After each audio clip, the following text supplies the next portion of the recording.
Well, let's do an application problem that uses the idea of a vertex being a maximum or a minimum of a quadratic function. So, all right, we've got this. What is the largest rectangular area one can enclose with 14 inches of string? Okay, well, what are we going to do? What is the largest rectangular area one can enclose with 14 inches of string? Well, let's draw a picture. So if we wanted to draw the rectangle that we're going to draw, here's just some arbitrary rectangle. So hey, look, we made a rectangle. Let's pretend that if I made this rectangle with all the way around would be 14 inches of string, right? That's the perimeter of this rectangle is 14 inches of string. Okay, well, if I wanted to find the area, this is going to be whatever the width is times whatever the length is, right?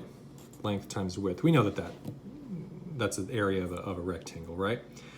So we don't really know either one of these. But if I told you what the width was, you could probably tell me what the length had to be. Well, adding to our picture, we know that this is also W and this is also L, right? Just because of what a rectangle is, we've got the same lengths on opposite sides. Well, if we called W, if we called that the width,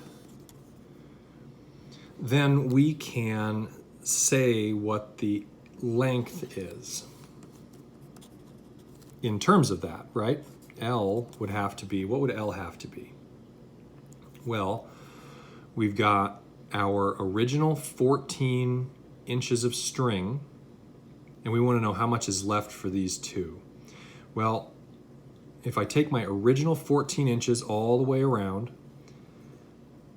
and take out the two of these W's,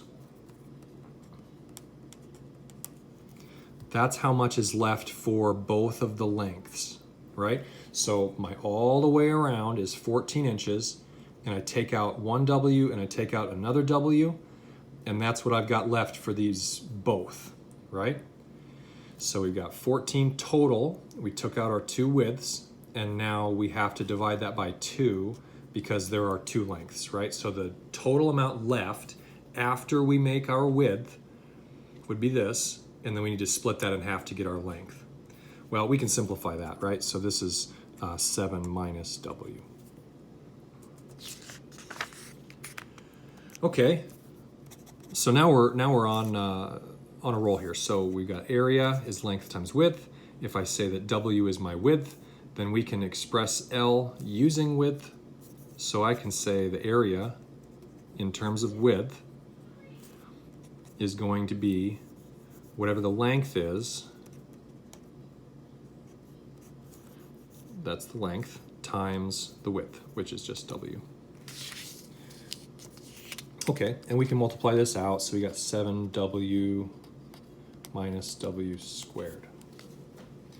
And maybe we can rearrange that like we want. So we can think about this thing using the standard form of a parabola, or the standard form of a quadratic function. So right here, we see that we do have a quadratic function. So what we wanted originally was the largest area that we can enclose. Well, if our area is described by a quadratic function, then our minimum or maximum is going to be at the vertex. So this value is negative.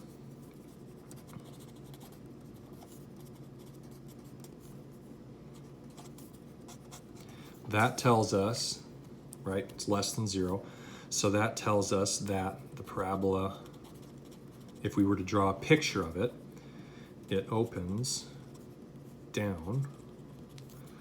And that tells us that the vertex represents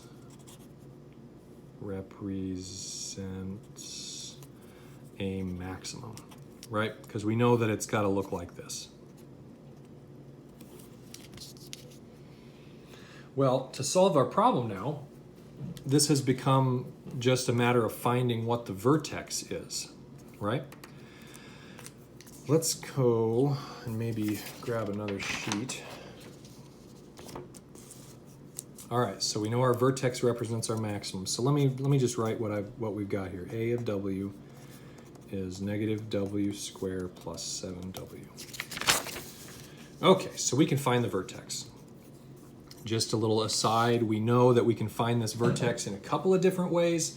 What is very likely is that you are not going to want to complete the square, but you can absolutely complete the square. I don't want to tell you not to do that because you can. It's just probably easier to do it in the nice streamlined way. We know that if we have, just a little aside here, if I've got a function here that looks like this, we know that the vertex is negative b over 2a comma f of negative b over 2a. So we know this either from reading our nice textbook, or we could take and complete the square here to write it in that standard form, and we would come up with this. But bottom line, we know that if we've got a quadratic function, we can find the vertex almost immediately just by plopping it in this nice little form here. So for our case, A is -1, right? That's a leading coefficient here. We got B is 7, and we have C is 0. Well, the vertex doesn't really depend on C, as we can observe here. So we can do it, right? So first we want to find what negative b over 2a is, right? So that's the x coordinate of our vertex. Or excuse me, here it would be the w coordinate of our vertex, but they're the same thing. Okay, we can do this. Negative b over 2a in this case would be -7 over 2 times a, -1. So that's, well, 7 over 2. Okay, so our vertex then has this as an x coordinate, excuse me, a w coordinate, and we want to find out what the function value is at that w value. So we can just plug that in there. This is going to give us the maximum area that we wanted, right? So we can do that. We got -7 over 2 squared plus 7 times 7 over 2. And we can do this pretty quickly. That's a pretty quick computation here. So we got a negative 49 over 4 plus 49 over 2.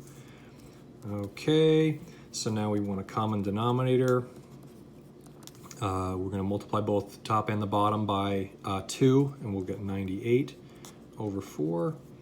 And we can add those together and get 49 over 4. What is this, inches squared? So the largest area that we can enclose with 14 inches of string is 49/4 inches squared. And we found this by finding the vertex of a parabola.